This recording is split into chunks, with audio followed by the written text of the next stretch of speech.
Akkam jirtan maamiltoota koo hordoftoota koo kabajamoo chaanaalii kana subscribe gochuun kan hordofaa jirtan hundi galatoomaa hedduun isin galateeffadha. Namoonni haaraa dhuftanii fi subscribe hin goone akka subscribe gootaniifin kabajaan isin gaafadha. Subscribe, share, like godhaa. Yoo kana gootan haala salphaa ta'een namoota biroo biras ga'uu danda'a waan ta'eef hirmaadhaa. Kiliik gochuu cuqaasuudhaan ala wanti itti baaftan gonkumaa hin jiru. Fayyaata kanatti aansee odeeffannoowwan ammaaf qabadhee dhufeen isinitti himaa hordofaa turtii gaarii.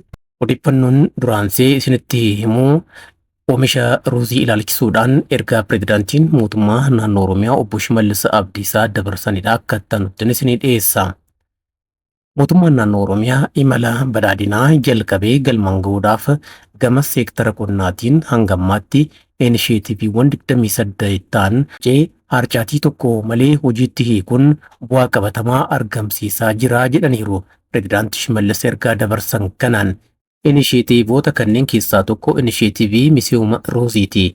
Bara 2011-12 oomisha ruuzii lafa hektaaraa 10,000 hin caalle irratti kan misoomsine yoo ta'u, labsii baddallee adoolessa bara 2015 booda xiyyeeffannoo addaatiin hojjechuun bara oomishaa 2016-17 lafa hektaara miiliyoona 1,500 caalu irratti misoomsuu dandeenyee jirra jedhan pireezidaanti Shimallis. Gama callaatiin bara 2011-12 kuntaala 542 kan argamne yoo ta'u, bara oomishaa kanatti kuntaala miiliyoona 63.14 argachuudhaaf ciminaan hojjetamaa jira jedhan. Karoorrii fi raawwiin keenya hanga ammaa potenshaala gama lafa misooma ruuziif ooluu danda'uu fi guddina oomishtummaa ruuzii irra ga'uu danda'uun wal bira qabnee ilaaluun yeroo itti aanutti jijjiirama olaanaa mirkaneessuu akka dandeenyu hubannee hojjechuu irratti argamna jedhan pireezidaantichi. Naannoon Oromiyaa lafa oomisha ruuziif ooluu danda'u hektaara miiliyoona 3 olitti tilmaamamuu qabdi. Kanaaf uwwisa lafaatiin karaa walakkaarra jirra. Gama birootiin oomishtummaa ruuzii daran dabaluu irratti xiyyeeffachuun sadarkaa teekinooloojii haaraa tajaajila ekstenshinii fi dhiyeessii galtee qonnaa irratti qonnaan bultoota keenya waliin taane hojjechuu irratti argamna.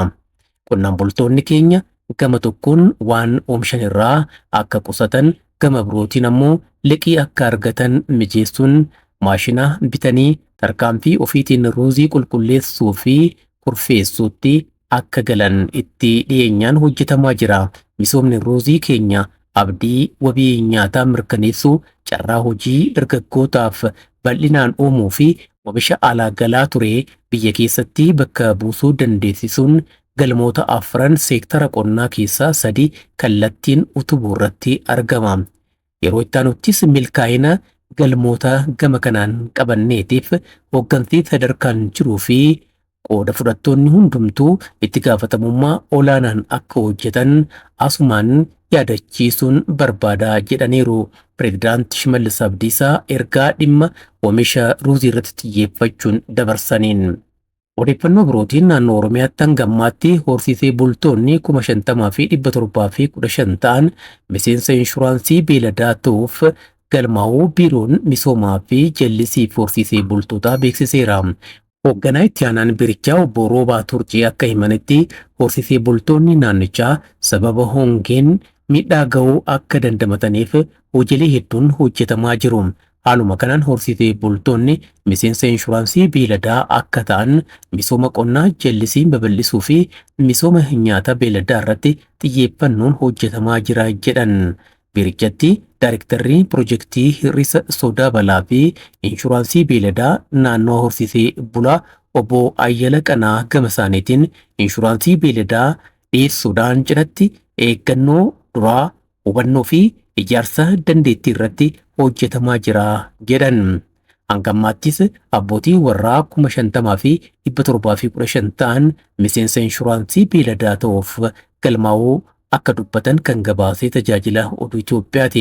Barana horsiisee bultoota 30,000 miseensa inshuraansii beeladaa taasisuudhaaf karoorfamee hojiin jalqabamuu eeruudhaan kanaanis kaffaltiin inshuraansii birrii miiliyoona 100 fi miiliyoona 20 walitti qabamuuf karoorfamuu beeksisaniiru.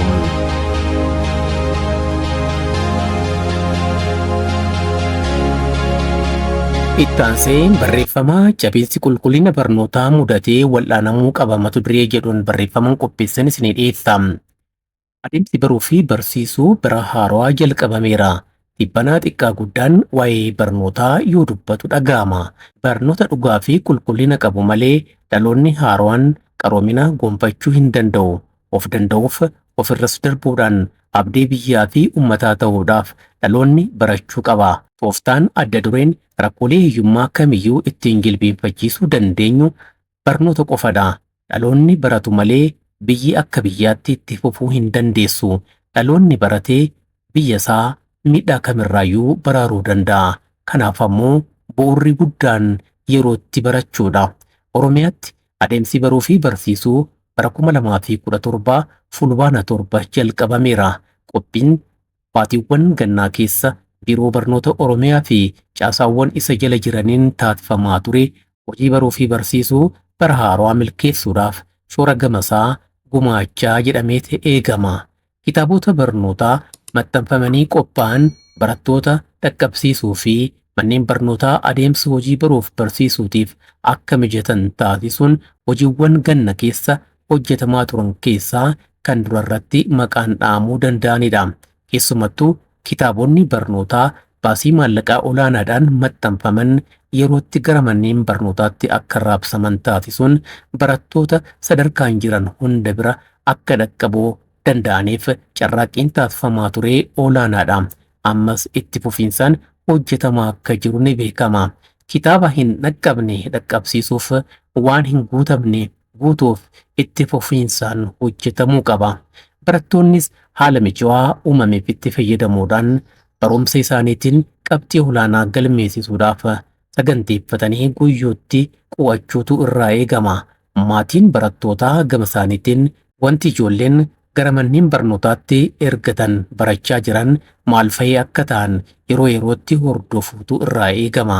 Barsiiftoonni ammoo yeroon barattoota isaanii wajjin manneen barnootaatti dabarsan baay'eedha waan ta'eef dirqama dachaa qabu. Maatiitti aanee barattoota miidhamarraa baraaruu kan danda'an barsiiftoota waan ta'aniif barsiiftoonni hordoffii fi deeggarsi barattoota isaaniitiif taasisan daran murteessaadha. Carraaqqiin kun hundumtuu rakkoo cabiinsa qulqullina barnootaa mudatetti fala waaraa argamsiisuuf shoorri gumaachuu danda'u guddaadha. Qindoominni gama kanaan taasifamu adda durummaadhaan kan fudhatamu akka ta'es hubachuun gaariidha. Cabiinsi qulqullina barnootaa keenya mudate garuu carraaqqii qaamolee muraasaa qofaan kan fala argatu akka hin taane sirriitti qalbeeffachuun barbaachisaadha. Biiroo Barnootaa Oromiyaa akka bakka bu'aa mootummaa tokkootti adeemsi baruu fi barsiisuu milkaa'aa akka ta'uuf abbummaadhaan guyyootti hojjechuun carraaqqii itti fufiinsa qabu taasisuun dirqama isaati. Dirqamni rakkoo mudate keessaa ba'uuf taasifamu garuu kan Biiroo Barnootaa Oromiyaa qofa miti. Maatiin, barsiiftoonnii fi barattoonni akkasumas qaamoleen deeggarsa taasisan gahee gama isaanii qabu. Qaamoleen dhimmi ilaallatuun hundumtuu dhimma barnootaaf xiyyeeffannoo kennuun abbummaadhaan yoo hirmaatan rakkoon qulqullina barnootaa mudate furmaata argachuu danda'a. Salphina mudate keessaayis yeroo gabaabaa keessatti ba'uu dandeenya. Manneen barnootaa 1,000 caalan kan guutuu biyyaatti qormaata kutaa 12ffaan barattoota isaanii dabarfachuu dadhaban keessaa 500 kan caalan Oromiyaa keessatti akka argaman tibbana himamuun ni beekama. Kana jechuun manneen barnootaa irra jiran barattoota isaanii dabarfachuu dadhaban naannoo Oromiyaa keessatti argamu jechuudha. Kun salphinadha. Rakkoo kana keessaa ba'uudhaaf hundumtuu gahee gamasaa qaba waan ta'eef qindoomee kutannoodhaan hojjechuun ala falli biroo hin jiru. Akka sabaatti har'a hedduu durii hin jirru fagoo deemnee jirra. Oromoon dhaloota barate horachuu waan danda'eef gabroonfattoota ofirraa fonqolche. Otuu ijoollee isaa kutannoodhaan barsiifachuu baatee gabrummaa abbootii irree jalaa ba'uu hin danda'u ture. Garuu uummanni Oromoo akka sabaatti faayidaa barnootaan argamu hubatee ijoollee isaa waan barsiifateef har'a rakkoolee hedduu jaarraa tokko ol morma isaa gadi qabsiisaa turan jalaa ba'uu danda'eera. Kun waan haalamuu danda'u miti, qabatamaadha waan ta'eef.